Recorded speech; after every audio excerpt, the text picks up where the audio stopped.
Cabinet ने one nation one election के प्रस्ताव को मंजूरी दे दी। अभी आप जिक्र ही कर रहे थे, बहुत बड़ी खबर है ये। कैबिनेट की तरफ से मंजूरी दे दी गई है वन नेशन वन इलेक्शन के प्रस्ताव को। अब मतलब देश में सभी चुनाव, लोकसभा विधानसभा के सभी चुनाव एक साथ कराए जाएंगे। और गृहमंत्री ने अभी परसों ही कहा है कि वन नेशन वन इलेक्शन इसी सरकार के कार्यकाल में लागू कर दिया जाएगा। मतलब 2029 का जो चुनाव होगा उसमें सभी विधानसभाओं के चुनाव साथ में कराए जाएंगे। और अब तो इसको जो मंजूरी मिलनी थी कैबिनेट से वो भी मिल चुकी है। जी सर, देखिए ये तो ऑफिशियल हो गया ना। नहीं, जो रिपोर्ट आई थी उसमें 2029 से इसको टारगेट रखा गया था। जो पूर्व राष्ट्रपति कोविंद जी की अध्यक्षता में जो कैबिनेट का जो रिपोर्ट आई थी उसमें बिल्कुल इसका विवरण दिया गया था और उसके अनुसार इसको किया जा सकता है।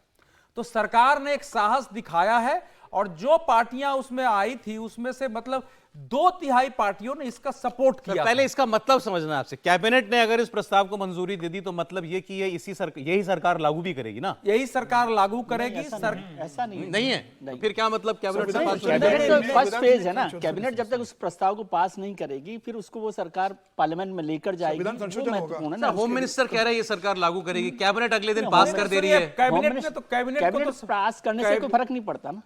कैबिनेट का पास करना फर्स्ट फेज है, सबसे जरूरी चीज है। अरे एक बार देवेंद्र पराशर हमारे पॉलिटिकल एडिटर जुड़ गए हैं, उनसे पूछते हैं इस खबर का मतलब। जी देवेंद्र बताएं, कैबिनेट से पास करने का क्या मतलब हुआ? ये लागू होगा मतलब अब 2029 में? जो कमेटी बनाई गई थी वन नेशन वन इलेक्शन को लेकर पूर्व राष्ट्रपति रामनाथ कोविंद की अध्यक्षता में, उस कमेटी ने एक रिपोर्ट तैयार किया और आज उसके आधार पे एक प्रपोजल कैबिनेट के सामने रखा गया था। प्रक्रिया जो होगी वो ये है कि सबसे पहले तो कैबिनेट को मंजूरी देनी होगी और उसके बाद जब पार्लियामेंट का सेशन आएगा तो उसे एक कानून के तौर पे यानी कि एक बिल के तौर पे उसको पार्लियामेंट के सामने पेश करना होगा। और समझा जा सकता है कि अगर इस समय आज ही कैबिनेट के सामने इसको रखा गया तो बहुत ज्यादा संभावना इस बात की भी हो सकती है कि जो अपकमिंग विंटर सेशन है पार्लियामेंट का यानी कि दिसंबर में, उसमें वन नेशन वन इलेक्शन को लेके जो संबंधित बिल है उसको वहां पे रखा जा सकता है। पिछले दिनों ही सरकार के एक बड़े सोर्स का ये कहना था कि इस बार यानी कि 2024 से 2029 का जो कार्यकाल है प्रधानमंत्री नरेंद्र मोदी की सरकार का, इस कार्यकाल में ही वन नेशन वन इलेक्शन का प्रस्ताव आना है। और उस लिहाज से समझा जा सकता है कि आज कैबिनेट में जब उस प्रस्ताव को रखा गया मतलब सरकार बहुत ज्यादा आगे बढ़ चुकी है उस प्रपोजल को लेकर। और हालांकि उसमें जो प्रक्रिया होगी निश्चित तौर पर वो देखने वाली बात होगी, क्योंकि कमेटी ने जो अध्ययन किया था उसमें बहुत सारे प्लस पॉइंट बताए थे, कुछ माइनस भी बताए थे, बहुत सारी चुनौतियां बनाई थी। उन सब चीजों को ध्यान में रखते हुए उन चुनौतियों से निपटने के लिए सरकार उसे अमली जामा कैसे पहनाती है वो आगे डिटेल्स आएगा तब समझ आएगा। अब अगला कदम आपने बताया एक बिल की शक्ल में ये सारी बातें पार्लियामेंट में रखी जाएंगी और वो अभी आने वाले शीत सत्र में हो सकता है। हाँ बिल्कुल, ये हो सकता है कि अपकमिंग विंटर सेशन में उस चीज को किया जाए, क्योंकि सरकार की तरफ से जो तेजी नजर आ रही है और जो गंभीरता नजर आ रही है, जैसा कि थोड़ा पहले मैंने आपको बताया कि पिछले दिनों ही सरकार ने एक बहुत बड़े लेवल से इस बात को कंफर्म किया गया था कि इसी कार्यकाल में यानी कि 2024 से 2029 का जो नरेंद्र मोदी सरकार का कार्यकाल है उसमें वन नेशन वन इलेक्शन को लेकर जो कि बीजेपी का चुनावी वायदा भी था उस पर वो पूरी तरह से गंभीर है और इसमें ये किया जाएगा। यानी कि समझा जा सकता है कि कमेटी की रिपोर्ट आने के बाद उसके प्लस माइनस, जैसा कि पहले मैंने आपको बताया कि ध्यान होगा कि जब कमेटी की रिपोर्ट आई थी तो उसमें बहुत सारे प्लस बताए गए थे, बहुत माइनस बताए गए थे, चैलेंजेस बताए गए थे। उन सब चीजों का सरकार के स्तर पर भी अध्ययन कर लिया गया है और सरकार उसमें आगे बढ़ रही है। बहुत शुक्रिया देवेंद्र आपका। एक के बाद एक मतलब इस सरकार बड़े फैसले ले रही है, अपने एजेंडे को आगे बढ़ा रही है। वक्फ का बिल आया, उसके बाद अब वन नेशन वन इलेक्शन के प्रस्ताव को जो कमेटी बनी थी उसने जो प्रस्ताव दिया उसे कैबिनेट ने पास कर दिया है। अब इसको संसद के सामने रखा जाएगा क्योंकि उसमें बहुत सारे संविधान संशोधन जो है वो करने पड़ेंगे। जो थी राष्ट्रपति जी, पूर्व राष्ट्रपति जी कोविंद साहब, उसमें सभी राजनीतिक दलों को बुलाया था और उनके सब मतलब सजेशंस मांगे थे। उसमें करीब करीब 30 पार्टियों ने 32 पार्टियां वो करीब पक्ष में थी और 14 पार्टियां जो है खिलाफ है। उसमें 14 पार्टियों में सबसे बड़ी पार्टी कांग्रेस है, कांग्रेस, आम आदमी पार्टी और तृणमूल कांग्रेस। सभी राज्यों का चुनाव कब कराया जा सकता था इसका पूरा डिटेल है, मैं कुछ पढ़ दे रहा हूं आपको। 25 राज्यों के चुनाव दिसंबर 2026 तक बताया था कि कराने होंगे, ये कराए जा सकते हैं। उन्होंने बताया मध्य प्रदेश, राजस्थान, तेलंगाना, छत्तीसगढ़ और मिजोरम विधानसभाओं का कार्यकाल 6 महीने बढ़ाकर जून 2029 तक किया जाए। जहां पर अभी चुनाव हुआ। हाँ, जो उसके बाद सभी राज्यों में एक साथ विधानसभा चुनाव हो सकेंगे। आंध्र प्रदेश, अरुणाचल प्रदेश, ओडिशा, सिक्किम, इनका कार्यकाल जून 2024 में पूरा हो रहा है, जो अभी आप देखें उनका चुनाव हुआ है। हरियाणा, महाराष्ट्र, झारखंड और दिल्ली, इनका कार्यकाल 5-8 महीने कटौती करनी होगी। फिर जून 2029, मतलब अब जैसे अब दिल्ली का इलेक्शन मान लीजिए फरवरी 25 में होगा तो वहां 29 तक 5 महीने पहले तो उतनी छोटी हो जाएगी, छोटी करनी पड़ेगी। सारे कॉन्स्टिट्यूशनल अमेंडमेंट करने पड़ेंगे, उसी बहुत सारे तो कुछ राज्यों की असेंबली एक्सटेंड होगी, कुछ राज्यों की छोटी होगी। ओके, ठीक है। अभी क्या है सुनिए, अभी हमारे यहाँ जो है किसी राज्य की विधानसभा को भंग करने के लिए आपको 356 का प्रयोग करना पड़ता है। 356 में वो इमरजेंसी पावर है, वो नॉर्मल किसी राज्य का विधानसभा का आप नहीं बढ़ा सकते हैं। तो इसीलिए वो उसको बढ़ाने के लिए वो उसको एक संशोधन की आवश्यकता उसमें है कि भाई इस स्थिति में चुनाव के लिए एक बार हम बढ़ा रहे हैं, पार्लियामेंट में होगा।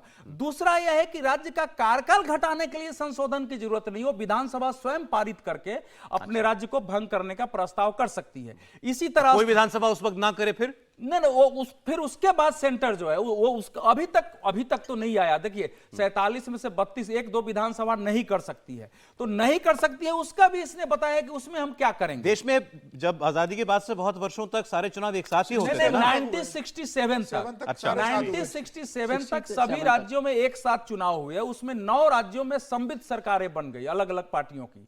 उसके बाद से सरकार गिरने लगी।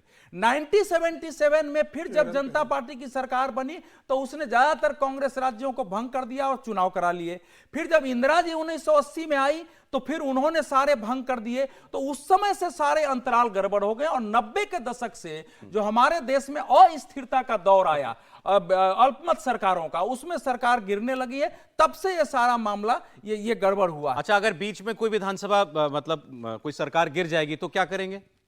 नहीं, उसके लिए बताया कि बीच में सरकार गिर जाएगी तो फिर से मिला के दोनों दलों को बैठा के एक सरकार बनाने की कोशिश की जाएगी। लेकिन चुनाव नहीं होगा, ऐसा नहीं है। उसमें एक बड़ा बदलाव किया गया है जो इस प्रस्ताव में है। उसमें कहा गया कि यदि नो कॉन्फिडेंस मोशन लाते हैं आप, तो नो कॉन्फिडेंस मोशन के साथ आपको कॉन्फिडेंस मोशन भी लाना पड़ेगा कि यदि आप इस सरकार को गिरा रहे हैं तो क्या आप अपनी सरकार बना सकते हैं। उसके बिना मतलब वो प्रस्ताव में एक आगे की मतलब ये ओनस पार्टियों के ऊपर होगा। सरकार तो आपको देनी पड़ेगी। नो कॉन्फिडेंस मोशन लेकर आए हैं तो आप अपनी सरकार बनाने की व्यवस्था करें। लेकिन अब वो कितना होता है, और अभी ये बहुत जल्दी कहना कि अभी ये चालू हो जाएगा, अभी तो पार्लियामेंट में वो बिल आएगा, फिर क्या वो जेपीसी में जाएगा, जिसकी संभावना मुझे बहुत ज्यादा लगती है, क्योंकि ये तो बहुत बड़ा बिल है, एक बड़ा बदलाव है। और इसको एक बात समझ लीजिए, जो 1967 तक का आप जो लॉजिक देते हैं, मतलब हम लोग जो लॉजिक दे रहे हैं, पहले भी चलता था। पहले की राजनीति और हिंदुस्तान की राजनीति अब बदल गई है। पहले केवल कांग्रेस की सरकारें होती थी, कांग्रेस एक बहुमत वाली पार्टी थी, राज्यों में भी केंद्र में भी। 21 राज्यों में उस समय भी 1953 में कांग्रेस की सरकारें हुआ करती थी 28 में से। अब जो है हर राज्य में अलग अलग रीजनल पार्टीज की सरकारें हैं।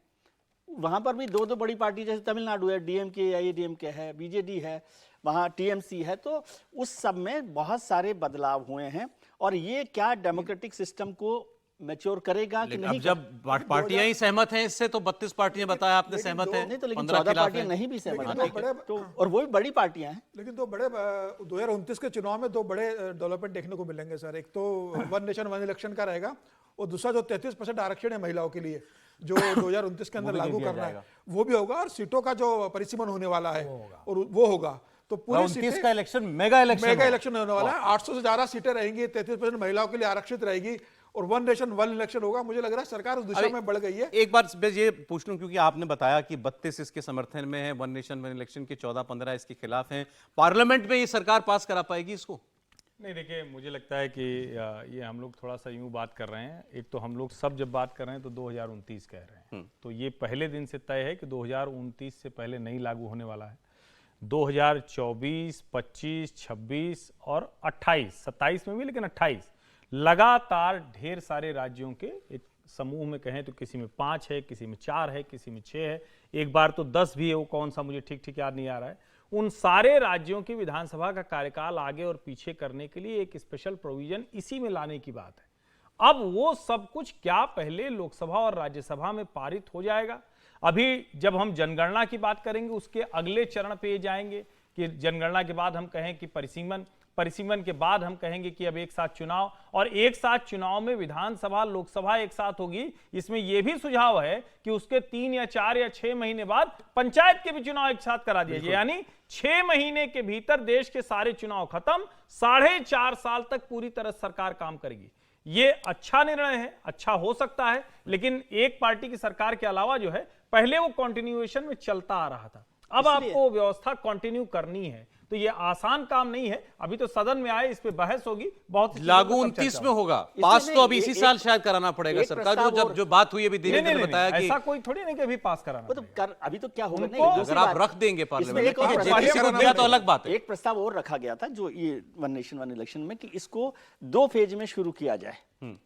अभी तो ये हो रहा है कि अभी पता नहीं है मुझे, क्योंकि कोविड साहब की रिपोर्ट में पूरी तरह से क्या कहा गया। पहले ये था कि 2 बार में किया जाए, तब उसके बाद अगला इलेक्शन जो है एक बार में हो, कि कुछ जो विधानसभाएं हैं जिनका अभी कार्यकाल खत्म हो रहा है, जिनमें बहुत फर्क होगा, उनको एक साथ कर लिया जाए, और जो विधानसभाएं 4 साल से पूरा कर चुकी हैं तो वो था। ये तो डिटेल की बात है, उसमें कमेटी की रिपोर्ट में देखना पड़ेगा। और कॉन्स्टिट्यूशन अमेंडमेंट, 5 कॉन्स्टिट्यूशन अमेंडमेंट उसमें करने पड़ेंगे, तो ये इतना आसान काम। लेकिन मोदी साहब बड़े बड़े फैसले ले रहे हैं। हाँ बिल्कुल, ये बड़ा फैसला और होना चाहिए, लेकिन एक चीज और, 32-15 जब हम कहते हैं सहमति असहमति, तो जो विपक्ष में लोग हैं उनकी सरकारें हैं।